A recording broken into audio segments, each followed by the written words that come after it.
when I tell you there's some really strange noises going on in the woods tonight. A weird feeling, it's a weird sensation, a very weird one, and I can't explain it at all. It is scary. Roasty toasty, I guess you want to call it that.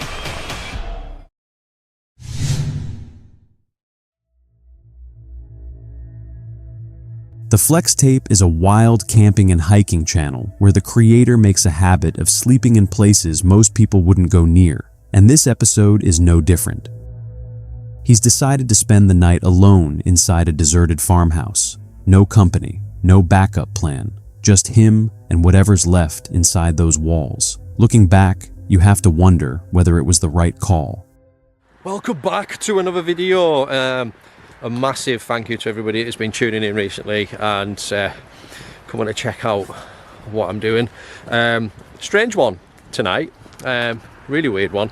I've decided to come out on my own. Quite a busy road behind us, but yeah, I've decided to come out on my own. And because I'm very close to, I'm not too far away from where I live. These kind of places are accessible. I've been to this place before. It's an old farmhouse. It was owned by a poet, and me and Dan came to this, I think it was last year, and we did some paranormal stuff in there. So you know how remote this place is. I mean, if you haven't seen the video, have a look in the description. At the last time I was here, it is really in the middle of nowhere. There's the odd building there. Straight across here, this field is where the house is. It is literally in the middle of nowhere. He eventually reaches the farmhouse, and one look at it tells you everything. This is not a place that welcomes visitors. Nicest welcome, but I mean, we're here now. Yeah, I don't think a lot's changed, to be quite honest.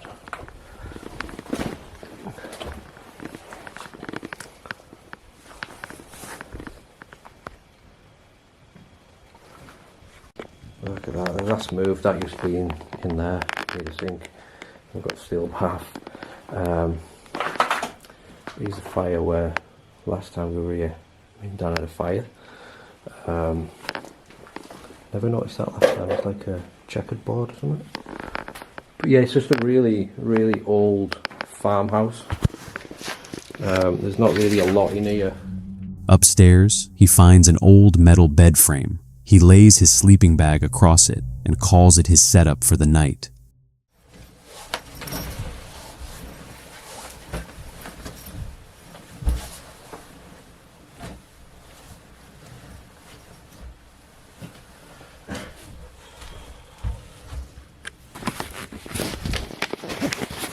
There's my sleeping bag.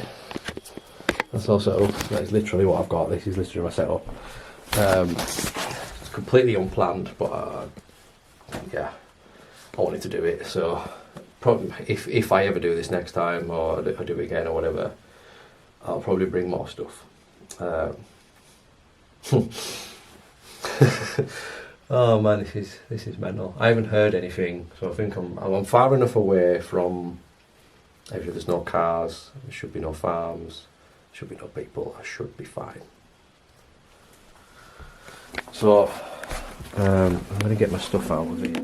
With his sleeping bag down on that rusted, decaying bed, and yes, it looks exactly as grim as it sounds, he heads back downstairs to have a look around before turning in. Make sure there's no noises and stuff. So this is... well, I think we'll go to the kitchen and maybe dining room area. Very windy outside. I keep getting spooked by the wind. I thought that was a pillow. That's concrete. Sink. Last time I was here, you're not going to believe this, right? But I'll show you this. Last time I was here, this works. Or it did. Oh. The pipes have rotted through, but there is water, and last time I was here I could actually get the water coming out of the taps.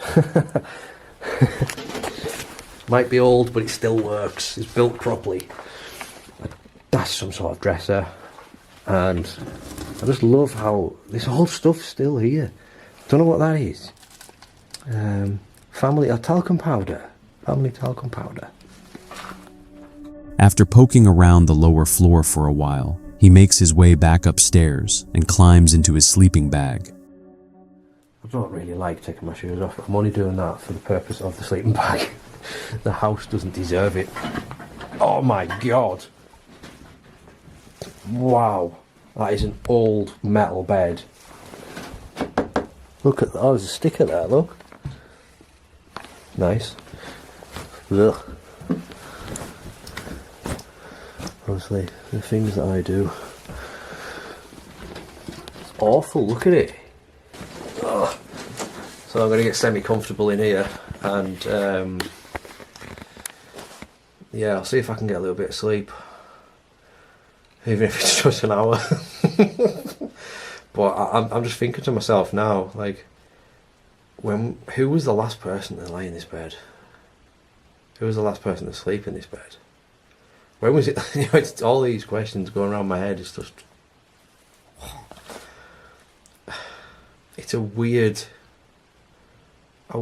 feeling. It's a weird sensation, a very weird one, and I can't explain it at all unless you were like here in this situation. There's no way I can explain it, and I don't think there's a word for how it feels.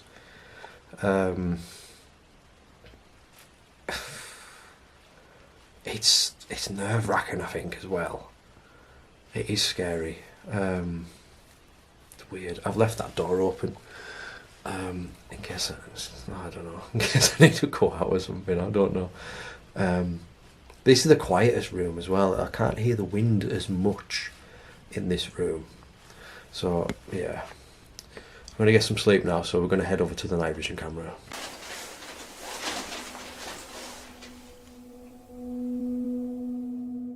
He left his night vision camera running and eventually drifted off. The farmhouse was silent, completely still, and then he heard it. Slow, deliberate footsteps coming up the stairs.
The man never spotted him. The room was dark, and with no torch switched on, only the night vision camera quietly recording. The stranger's light never swept in his direction, but the moment had already made the decision for him. It was time to go. He began gathering his things as carefully and quietly as he could, all while not knowing whether that man had already walked out or was still somewhere inside the building.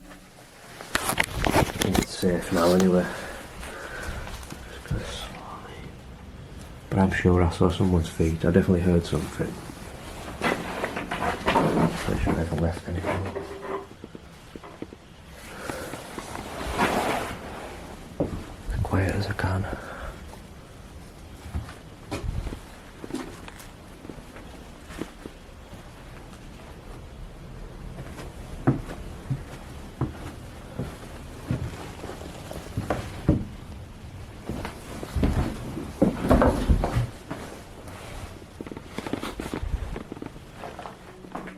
The stranger eventually left, and the creator slipped out of the farmhouse without being seen. But the question that lingers is a simple one. What was that man doing there in the middle of the night? Maybe he was the owner, spotted a light from outside, and came to investigate. Maybe he was just another urban explorer drawn to the same place for the same reasons. Either way, it's hard not to sit with the alternative. What if he had been seen? Would it have ended as an awkward, almost funny encounter between two people who had no business being there, or would it have gone somewhere far worse? Drop your thoughts in the comments. I'd genuinely like to know what you think.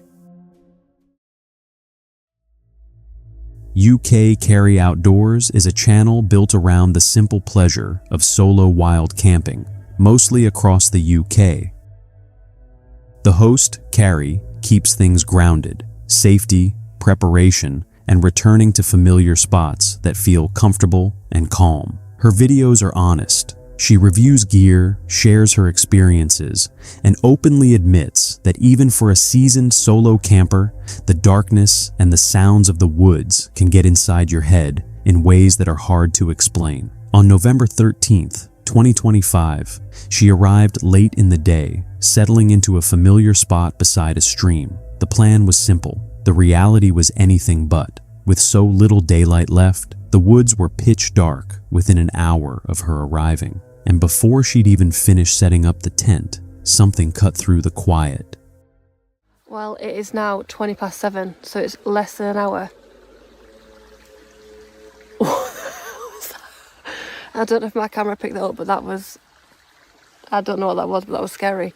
I think it's a deer or something in the woods. That was quite scary. Yeah, it's literally 7:20 now, and as you can see, it's really dark already. So less than an hour from when I arrived, and I've already lost daylight. So it's pretty dark in the woods, but the tent is up. I'm out in the Banshee tonight. I haven't used this since I got it, so I'm really excited to sleep in this because I love this tent, and I've slept in one before. So yeah, looking forward to spending my first night in that.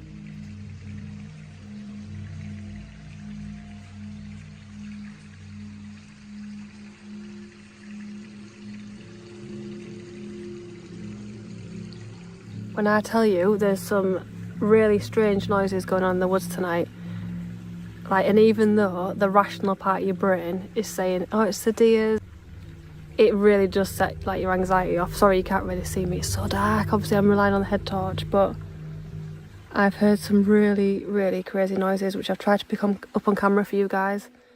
That first sound shook her. She suspected a deer, but the guess did little to settle her nerves. It set the tone for everything that followed. There's a gap between knowing what something probably is and actually being alone in the dark when it happens, and that gap is where anxiety lives. As she got herself sorted and tuned into the soft sound of the stream nearby, a new noise started up, louder this time, more aggressive, a deep, guttural sound that didn't sit right. She kept questioning it. The noises had been going since the moment darkness fell, relentless and close, most likely driven by the heavy deer population in those particular woods. But out there alone, with nothing but black around you, every sound gets bigger, every rustle demands an answer. She eventually called it a night around 11, putting the unsettling soundtrack down to an unusually noisy start to an otherwise peaceful camp. She woke just before 8 in the morning to coffee and a rising sun. But the sounds hadn't stopped. Whatever had been calling through the night was still going. In the light of day, with a clearer head, she started to reconsider. The noise was too consistent, too loud to be a deer passing through. She looked around, thought it through, and landed on a different explanation. Farmland nearby, and what she'd been hearing all night was most likely a farm animal, something completely ordinary. The screaming that had kept her on edge for hours had simply blended into the background by morning. Despite the rough start, Carrie got through the night. She slept well, woke up rested, and left with her love for tent camping firmly intact. It's a reminder of something every solo camper knows. Darkness has a way of turning the ordinary into something that feels anything but. And more often than not, daylight brings the answer. What do you make of this one? Let us know in the comments. This video of tonight comes from What Day Is It Woolven, a UK-based outdoor channel built around wild camping and real-time overnight experiences. It's September 26th, 2025, somewhere on a remote estate in the United Kingdom. Alright guys, so I'm in my hammock now. Proper roasty toasty, I guess you want to call it that. Don't know if you can see that, guys. Tails over there. Time of his life. But yeah, I mean, it's quite a small hammock. Like, this is the smallest one they do. I got it when I was a kid, and I accidentally packed this one because they all got the same bags, but they got a different thing on it, but I didn't read it, unfortunately. I want to go to bed, to be honest, because I'm pretty tired, and so I'll see you guys in the morning.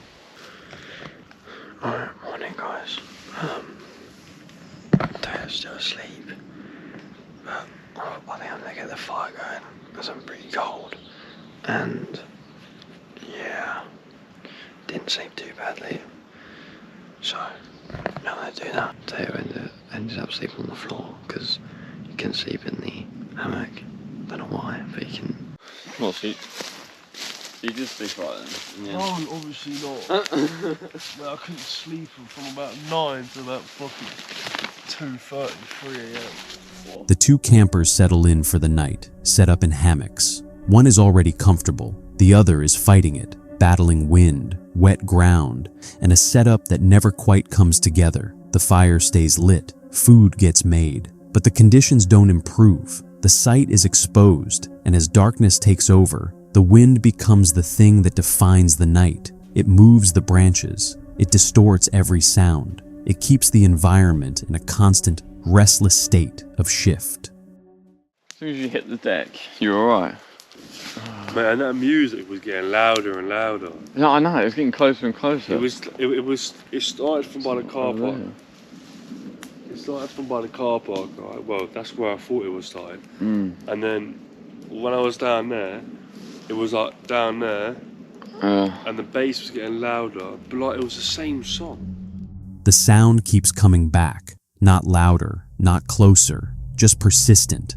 It doesn't build into anything, and it doesn't go away either. Wrapped inside the wind, it becomes part of the night, something they can't pin down and can't stop noticing. All I heard was like, doof, doof, like, doof, doof, doof, like literally like all night. Banging this car park. It was like, I know. Hey, what? banging. What a nice sunrise. What, the damp grass and the heat from the sun, or what? What, these plants? No, all this steam coming off them. Must be. Yeah, probably. It's pretty cool. No, I thought it was going to rain. That's the end of the video. Hope you guys did enjoy. Please like, share, comment.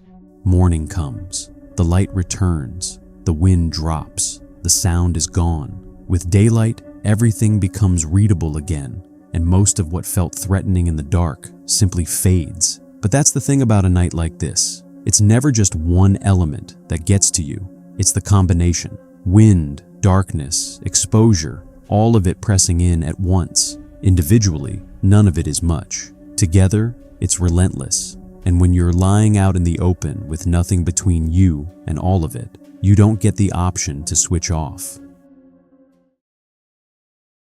That brings us to the end of tonight's video. If you made it this far, thank you. Drop a comment below and tell me which encounter got under your skin the most. I read every single one. If you enjoyed the video, hit that like button. It helps more than you know. And if you're new here and this is your first time watching, make sure you subscribe so you don't miss what's coming next. There's plenty more where this came from. Stay safe out there, and whatever you do tonight, trust your gut. I'll see you in the next one.